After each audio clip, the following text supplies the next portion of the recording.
Hey y'all, I don't know why I start off doing this, but I did it again.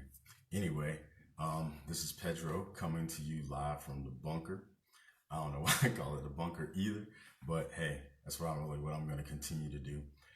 This morning's topic is that there's more than enough, and like it's hard to tell when I'm excited because I have a low emotional effect, but I actually am excited right now.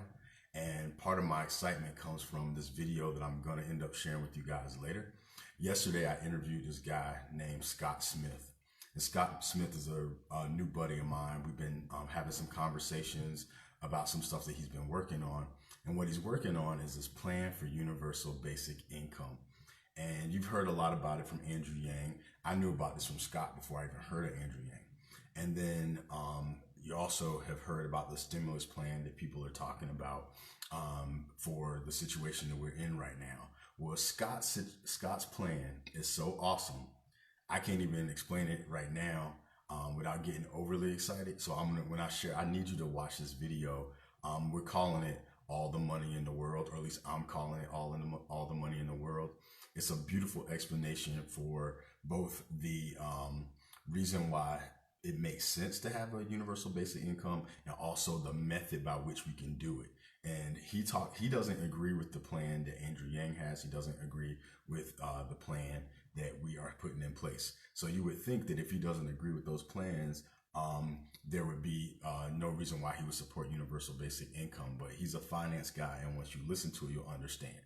That aside, I want to talk about the fact that there is more than enough. There has always been more than enough. There will never not be more than enough because we live in an infinitely creative universe.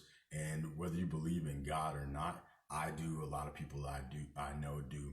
And the expression of God is infinite creativity. If you don't believe in God, but you look at the world, there's still infinite creativity. If you look at one little seed, some of these seeds, my wife has bought some seeds recently. Maybe we're going to do a garden, probably not, who knows. But I can tell you that the potential in one little seed, and the potential in one little seed, yo, has enough for the entire universe. Like, you think about it, one seed produces plant, that produces more seeds, that produce more plants. So the infinite creative capacity is just there. Us humans, infinite creative capacity just coming from the physical aspect. We're not even talking about the infinite capacity of creating new art, new music, new science, new everything. There's infinite capacity, but we have contextualized ourselves into this mindset that there is not enough. And that's why you see what's going on with the toilet tissue and all these other things. One of my friends posted something yesterday. It might have been Deb, who is up here right now. Hey, Deb. Posted something about if we just gave the supply chain a week, everything could get built up, and if people just took what they needed, then we would be fine in terms of supply in the grocery stores and things like that. Unfortunately, we've also been taught this scarcity mentality our entire lives. So it's coming back to bite us in the butt because we've been taught forever that there's not enough. And that's why we go after people and we say, oh, somebody's trying to take this from me or somebody's trying to take that from me. We regulate markets on purpose to keep supply at a certain level so that we can regulate the prices. Some people have been knowing that forever. So there's more than enough.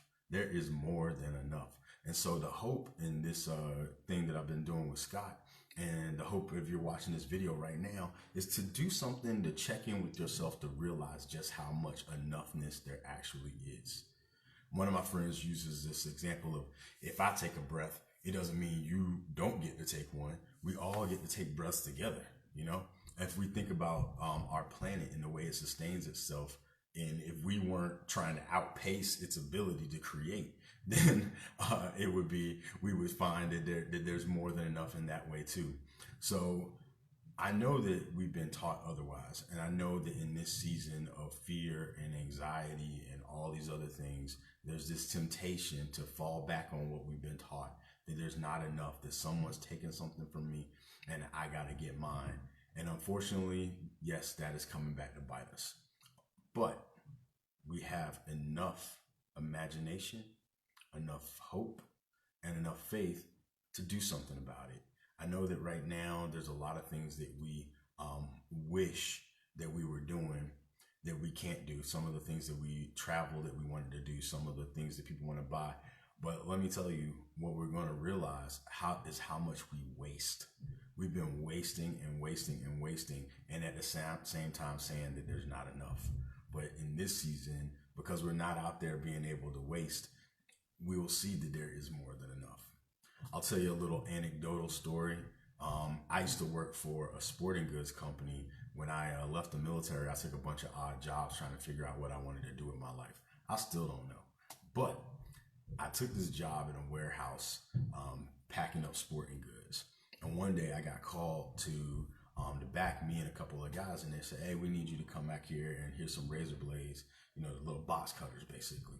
And I was like, what are we doing with these? And it's like, see all those shoes over there? We want you to take razor blades and slice the shoes up. And I was like, slice the shoes up? Why are we slicing the shoes up? And they said, well, these are the shoes that are gone out of season, and we're not going to be selling these anymore. And I said, well, what about all the people who don't have shoes? What about people in other countries and all this other stuff? They don't have supply. They don't have shoes. If we have all this left over, why don't we just send it to people? And they said, well, these shoes, first of all, our shoes are very expensive, and they have a guarantee on them that if there's any defect, you can bring them back for a lifetime guarantee. And if we just put those shoes out in the market without any kind of just these extra shoes, people can pretend like they bought them and then come back and try to get a lifetime guarantee if something ever happens to the shoes. And so what we do is we just destroy the shoes and throw them in the dumpster. And I was like, oh my God, that is ridiculous. And they were like, that's how we do things around here. And back then I said my piece, I told them what I thought, and then I started slicing the shoes up. God forgive me, y'all forgive me, I learned my lesson. At any rate, that's what we did. We just shredded the shoes up and threw them in the dumpster. And I even said to the guy, well, why don't we just put like a little red dot on it or something like that? And if the shoe has a red dot, then you know that it was part of the giveaway plan. You could foster goodwill and all that stuff. And they were like, you work in the warehouse. Nobody asked you. Just slice these shoes up, man. And I was like, pfft. And there's other stories like that I could tell you guys that one of them I'm gonna tell you not today, but on another day. It was horrible. One of my many jobs trying to figure out my life. But at any rate, the point is there was more than enough shoes, more than enough. We were destroying shoes, man. So there was plenty. But what they could have done, they could have kept the prices lower and distributed shoes to way more people, these nice quality shoes. But instead they regulated the price. Then all the extra that went out of season, instead of giving them to some place and like putting like some kind of indicator on them that they were, part of that giveaway plan or whatever, they destroyed them. So now you tell me there's not enough. Or think about how many shoes people have. I got like 2-3 pairs of shoes and they're all ugly because I don't need a bunch of shoes. So there's plenty, more than enough. So if you can experience ways that there are more than enough in your life, maybe you haven't seen it before and now you see it now, I invite you to put a comment in here of some ways that you have seen that there is more than enough, and share this video. I'm asking people to share it because I feel like in this season, there's going to be a lot of voices saying a lot of harmful things out of fear. So I'm trying to say some stuff out of love. Hopefully, this reaches your heart and gets to other people. And like I said, I'm going to be putting out this video by Scott Smith. Please watch it. And if you do watch it, please share it because his idea is amazing. I did my best to encapsulate it in my kind of talk so that people can hear his financial speaking and hear my blah, blah, blah, whatever it is that I do. So hopefully it's broad enough that any person who's listening to it can get it. So thanks for watching it if you do. Thanks for the technology, God, that we can stay connected through all of this stuff that we're going through. And I guess that's about it for now. I will talk to you soon. K Morrison, hello, how are you? I'm gonna wave. And God bless. Stay safe out there. Not social distancing, physical distancing. Stay social. Think about people you haven't talked to in a while. Reach out to them, see how they're doing. Take care.